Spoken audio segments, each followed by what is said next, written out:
When I run, it's actually like being locked into my own little world for a while. And I find myself thinking quite a bit about life, about God, the big questions.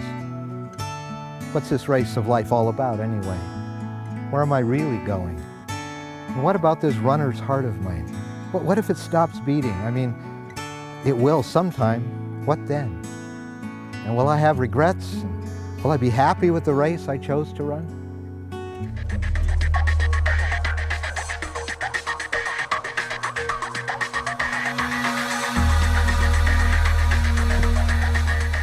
Some things I just wish I could do over again. It's like this 5K race I entered a while back. Should have been easy, but about a half mile from the finish line, I got so dehydrated and overheated, I had to quit. And I kicked myself the rest of the day, but the race was over and there were no second chances. But are there ever really any second chances in life? Surprisingly, the answer is yes. The Bible calls it salvation. Salvation is God's great second chance for every one of us.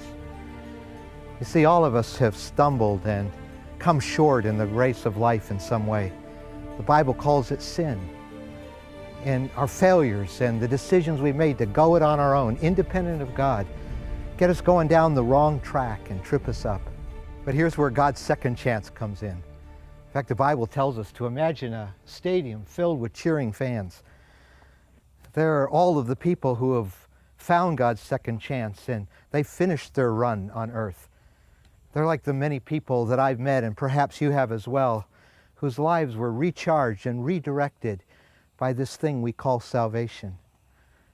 And the writer of Hebrews puts it this way to us. Therefore, since we're surrounded by such a great cloud of witnesses, and those are the cheering fans, let us throw off everything that hinders and the sin that so easily entangles us, and let us run with perseverance the race marked out for us. But the next verse, that's the really important one. For it says, fix your eyes on Jesus, the author and perfecter of our faith, who for the joy set before him, he endured the cross, scorning the shame, and sat down at the right hand of the throne of God. Jesus, he's the center of salvation.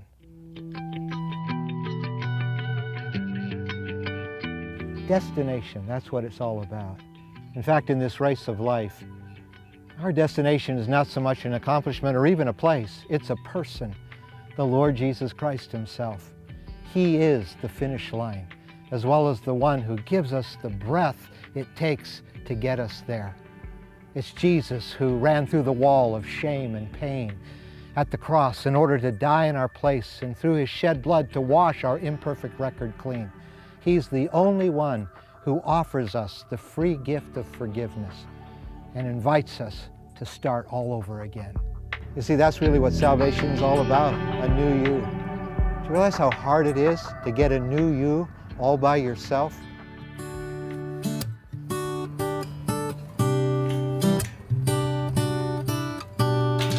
So what about you? Where are you in this run? And where's it all going to end? Someday this runner's heart of mine is going to stop beating, and so is yours. And the question is, what then? And what's going to be at the destination? A lot of things that don't really matter in life?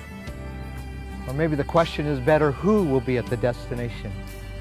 It can be Jesus Christ. You see, Jesus died on the cross to take all of our sin, all of the guilt of our wrong choices and wrong directions in life. So I encourage you to say no to your sin and no to the track you've been running in life, and say yes to Christ's forgiveness, yes to Christ's way in your life. And if you make that decision, I encourage you to tell a Christian friend or a pastor about it who can help you in this run. And I know that if you do make that decision, you will never regret starting this run towards Christ.